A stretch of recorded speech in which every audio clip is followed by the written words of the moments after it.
facile et évident pour un religieux de dire il faut faire telle démarche administrative, il faut que les papiers soient... Nous nous réunissons entre travailleurs sociaux des diocèses de France une fois par an. Nous sommes aujourd'hui 17 diocèses représentés et nous avons abordé entre hier et aujourd'hui la question de l'argent et de la relation à l'argent. Comment prendre en charge les prêtres selon la façon dont ils se comportent face à l'argent parfois, parce qu'ils sont beaucoup dans l'aide. Ils ne gagnent pas beaucoup d'argent eux-mêmes déjà, mais ils veulent aider ceux qui sont en difficulté.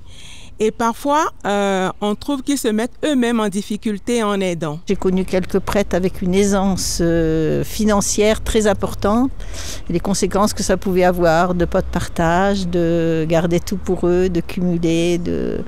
Et finalement, pour ne rien apporter à la fin, puisqu'ils sont décédés avec un patrimoine énorme. Donc, je me dis... quelle représentation pour l'Église. Les collègues, quand elles ont déjà rencontré les mêmes situations et qu'elles ont trouvé des approches pour s'en sortir, eh bien, on s'enrichit mutuellement. On s'apporte ainsi des compétences complémentaires. Ce qui m'intéresse, c'est d'une part la rencontre et l'échange interdiocésain. Échange de pratiques, échange de bonnes expériences, échange de solutions, et puis aussi un apport de connaissances sur une thématique qu'on développe chaque année. Les informations que j'ai eues aujourd'hui me permettront de mieux prendre en charge les prêtres selon la façon dont eux-mêmes ils se comportent face à l'argent. C'est très intéressant ce qu'on a vécu ces 3 jours. Ça a remis à jour certaines connaissances. Et puis voilà, mettre au point. Et puis alors l'intervention de ce matin qui m'a permis de mieux comprendre un certain nombre de comportements.